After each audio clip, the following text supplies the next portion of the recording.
Hello and a warm welcome to the first ever She's Next series in conversation with Visa, Standard Bank and African Women Impact Fund. Now here we're going to focus on African women fund managers and expound on the partnership between Standard Bank and Visa and its goals around the She's Next Sub-Saharan Africa grant. Well, as the conversation moves, we'll get further details and insight into the fund and touch on other themes related to women fund managers, including the overall participation of women within the economic landscape. Now, with this series, we plan to explore barriers and challenges faced by women fund managers. However, we seek to source solutions.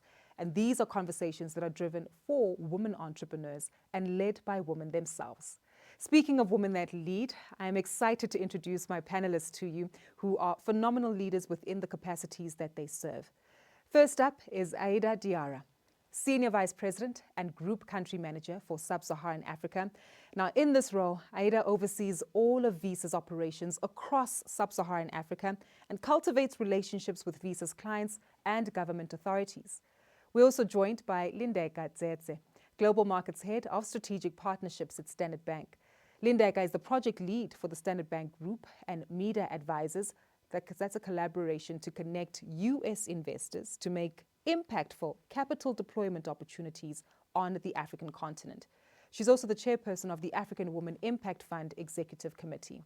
The African Women Impact Fund is another key component to today's discussion. Well, ladies, we're excited to have you both in studio, and thank you so much for making time. A little birdie told me that it might be the first time that the two of you are meeting too, instead of seeing each other as a picture or a thumbnail on your laptop screens. That is correct. It is. We actually met on Teams, technology once more. I think at the beginning of the onset of COVID. We worked together until then, so it is funny that this is the first time we're meeting in person. Sure. But I was with Aida in Morocco, in heart and spirit, for the work that she was doing. So it is funny that we're actually really meeting for the first time today, but we're still connected. And that tells us something about the growth that we've witnessed in the last 2.5 years. You mentioned the work that Aida does, and that's quite extensive, Aida. If we take a look at your role and title at Visa, and not only that, extends beyond the global exposure that you've really gotten to experience. But give us further insight as to what your role and function really does entail and how it might make a difference into the livelihoods of many women across the African continent. Sure, what we do at Visa is enable commerce. And I have a privilege to be leading a team whose priority is to make sure that we design solutions for not only corporations, but also for small businesses, and that we make sure that we take the opportunity of the digital, developments that we've seen recently to digitize further cash. Yeah. Next time we do some of our online shopping or swiping with our cards, we'll be thinking of you, Aida. There you go. And speaking of swiping and making those payments, you need money from a bank in order to process those payments. And that speaks to your role, which really focuses on strategic partnerships. Sounds like you play a very critical role in connecting the right parties into the room. And I play 9 to 5 special, so I can color outside the lines. Awesome. But my role in strategic partnerships really is what has afforded me the opportunity to connect with institutions like Visa. So my role really is firstly a self-elected gender champion at the bank, which means I can't be fired, and I love that.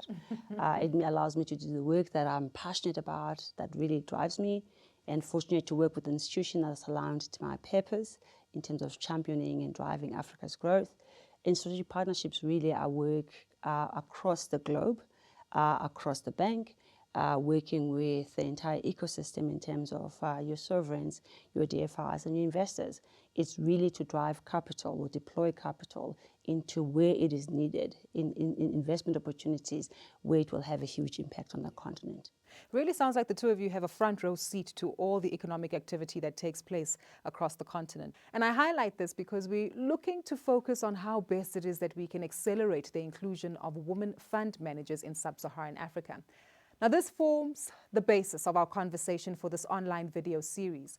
But before we're actually able to address any of these questions, we need to fully understand and comprehend what the current fund management space looks like and how money flows.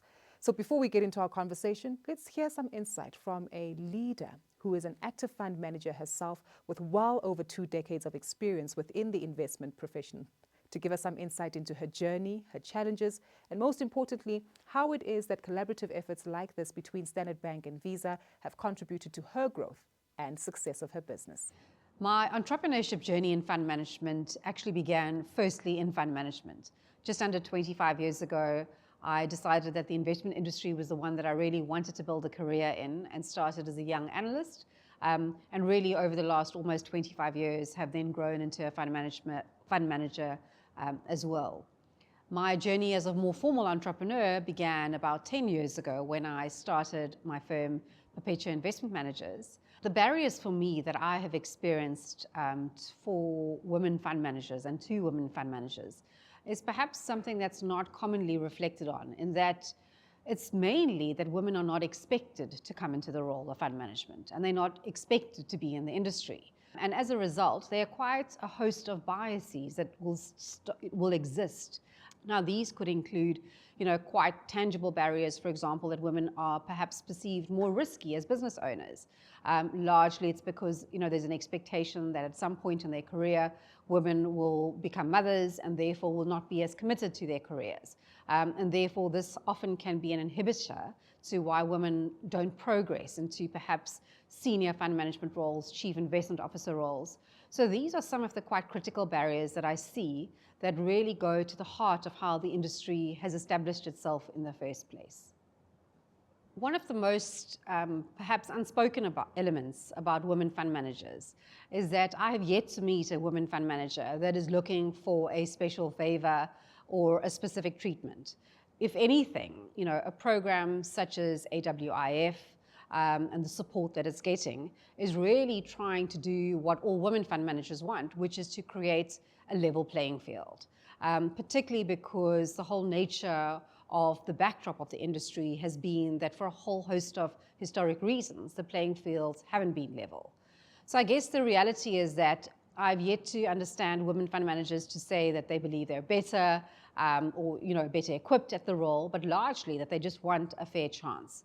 And so really we're looking to understand how it's about equality, gender equality, and the reality is that the outcome is not simply to be of benefit to the women fund manager or women in general, but really to be of benefit to society in general, and also importantly clients and the outcomes that we can deliver for clients by having a diverse offering of fund managers. Well, phenomenal insight that we heard there from Delphine Govender, giving us some detail into her experience, the opportunities, and of course, many of the challenges that continue to remain. And this really offers us an opportunity, Lindeka, to come to you and really seek some clarity about the lay of the landscape when it comes to the facts, the figures, and the numbers, and what they actually reveal about the participation of women fund managers in the ecosystem. Sadly, if you look, current research shows that only if you look at the $69 trillion in terms of global financial assets, only less than 1.3% is managed by women. Sure. Or if people of color. And that is really the sad reality that we're working from, or the opportunity where we can grow from that. But if you look into the active management space, only 6% on the continent of that AUM is managed by women. And if you look into the VC and private equity space, only 7%. Yet, 70% of business consumption decisions are made by women. Sure. And we have the population. So where are we falling short? Is it just that the women don't have the necessary skills in the fund management space?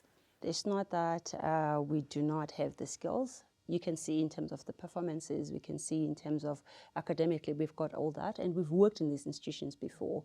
I think one of the typical things challenges we face is that they beg the horse or the institution, not the jockey, which is when you leave your institution, you start your own business. This is where you actually do not get the funding. And I think also what she was talking about earlier was the unconscious bias. I think they'll trust a man before they trust us. And I shared a story, I remember, when I was in London at the UK Africa Investment Summit, just before COVID started in January 2019. We had one of the most successful entrepreneurs from Nigeria. And she was telling us a story about going to the bank and looking for a loan. You're so pretty. Why don't you ask your husband for a loan? So there's a bias that has to change. And I think for me is also being active in creating the platforms that we're looking to create with Visa to create that visibility, and then the tools that actually are needed by these women to actually solution for their businesses. And who best to do that than women themselves? Because we are those women, right? Definitely. And that really does speak to changing these stereotypes, breaking down these barriers. But a lot of it does speak to data and understanding. And I understand, Aida, this is where Visa plays a critical role in actually looking to address some of these stereotypes that exist in the market. Yeah. Lindeka was sharing some very critical numbers earlier, but I'm going to attempt to give a different paradigm. When you look at the number of entrepreneurs that are starting a business, in sub-Saharan Africa, 57% are women. Yeah. When you look at the contribution of small businesses into the economic activity of the continent and employment, they represent 90% of employment. Sure. Yeah. So when you combine the two, it gives us a sense of urgency to make sure we address the women's agenda when it comes to entrepreneurship. An interesting one, because I'm assuming that when one also takes a look at the construct of the continent, we're well aware that there's some cultural dynamics that also speak to that, and that perhaps acts as a speed bump to some of the developments that we're looking to make. But is that narrative perhaps changing in some of the markets that you operate in? The narrative is changing because women are ready. Yes. They understand the importance of accessing to finance. They understand the importance of accessing to technology. They appreciate increasingly the possibility of networking and getting together and, supporting each other. I think, what we're going through with Lindeka and our joint initiative is another example of two women really appreciating, again, the urgency to solve for challenges in the market. What do they say? If you want to get things done, send a woman. Exactly. And for me, it's also the impact, right? This is not just a moral obligation. It actually makes economical sense in terms of the impact on the GDP if you actually leave women behind. And if we don't do something now, we're looking at 156 years before things change. And I think the urgency to act is actually now. Definitely. And you mentioned a very valid point there, which I guess speaks to data, speaks to the information and working off of the facts. Now that we understand that these particular challenges exist, what meaning do initiatives and partnerships like this actually bring to the table in sourcing solutions to eradicate those barriers, but also improving and increasing awareness, even to outside players in the ecosystem, to actively participate in shifting the needle? You said, you talked about awareness, and for me, that's the key, right? Very often, the understanding that there is a challenge supporting, women entrepreneurs is something that we need to continue to build. Yeah, in many forums of conversation, there's a little understanding of the kind of challenges that women are up against, and having access to the data, as I shared earlier, being very vocal about what the point of departure is, and gives, for me, the foundation for accelerated improvement. And then when you partner with, banks like standard banks that, have the same mission, it's up to us to come together and define a path and define the milestone that will lead to a stepping stone. Yeah. Funny enough, I'm thinking about how She's Next has always been done in the past, and how Visa has actually said, how do we partner? How do we need to pivot to actually support the initiative that you're driving? And for me, that actually allows to people saying that we can do more together. So what do we need to do to make that happen? And I think that's critical. And I think most importantly, for the bigger initiative for all of us is the change that this will have in supporting the women to firstly, creating that visibility and awareness. Because when we went out into the market, we were more worried about, are there women fund managers out there? Oh. Yes, we now have a nice problem where we have plenty of them. We need to then be able to say, what do we want to do to actually support them? Definitely. Well, that research and its insights are what we'll definitely be talking about in the upcoming episodes of this particular series. But you've really set the tone in terms of understanding that we need more women at the forefront of economic development right across sub-Saharan Africa. Well, be sure to join us for episode 2 of the She's Next series in conversation with Visa, Standard Bank and African Women Impact Fund.